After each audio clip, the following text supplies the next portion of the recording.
গোয়ার ব্লগগুলো পরপর আসছিল, কিন্তু মাঝখানে ভাটা পড়ে গেল। কারণ বাড়ি চলে এসেছি, বাড়িতে এসেই গতানুগতিক দায়িত্ব, স্কুলের চাপ, স্ট্রেস, মন খারাপ, ডিপ্রেশন সব আসে, বিভিন্ন কারণে আসে। এইবার যেহেতু মঙ্গলের বছর, শুনেছি আমার ভীষণ মুড ফ্লাকচুয়েট, কি সমস্যা। তো যাই হোক, গোয়ার ব্লগ নিয়ে আবার চলে এসেছি।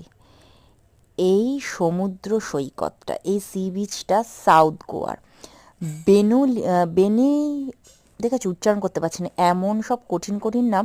বেনুলিয়াম বিচের কাছে মিট ইউ ডিয়ার এয়ারবিনবিতে আমরা ছিলাম। তো যেদিন সাউথ গোয়া পৌঁছালাম সেদিন তো কোথাও যাওয়ার মতন অবস্থা ছিল না। আর সাউথ গোয়া রিল্যাক্সের জায়গা, কেননা এখানে বেশি ভিড় হয় না। 24 ডিসেম্বর ছিল, কিন্তু সেভাবে কিন্তু ভিড় ছিল না। তো সি বিচের কাছে এসে আমরা বসেছি।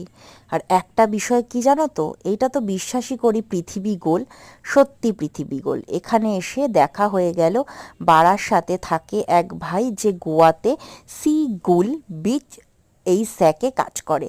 সে আমাদের টাটকা পিওর মাছ এনে দেখাচ্ছে কোন মাছটা আমরা খেতে পারি। তো সেদিন আমরা চুজ করেছিলাম, ওই ভাইটাই বলেছিল, বিক্রম নাম, যারা গোয়াতে যাবে এবং বেনুলিয়াম বিচের কাছে থাকবে অবশ্যই সি গুল, বেনুলিয়াম বিচে ঢুকেই সি গুল স্যাকে বিক্রমের নাম করবে। বিক্রম বারাসাতের লোক, শুনলেই কিন্তু খুব ভালোই ডিসকাউন্ট দেয়। তো সোনাক মাছ ফ্রাই খাওয়া হয়েছিল, আর এখানেও বাচ্চাদের খেলার জন্য বিভিন্ন জিনিস দিয়েছিল। তো দেখো সব ইঞ্জিনিয়াররা কি করছে, আর এই দিকে চারিদিকে কীরকম লাইটিং, ফরেনাররা বসে নিজেদের মতন টাইম কাটাচ্ছে।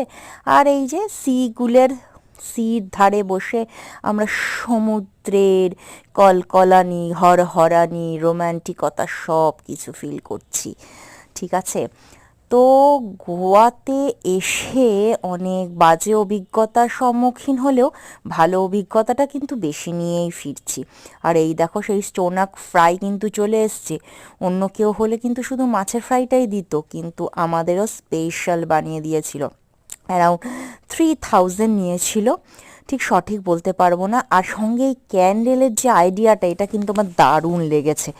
ওফ, ক্যান্ডেল লাইট ডিনার জীবনে প্রথম এই 10 বছরে।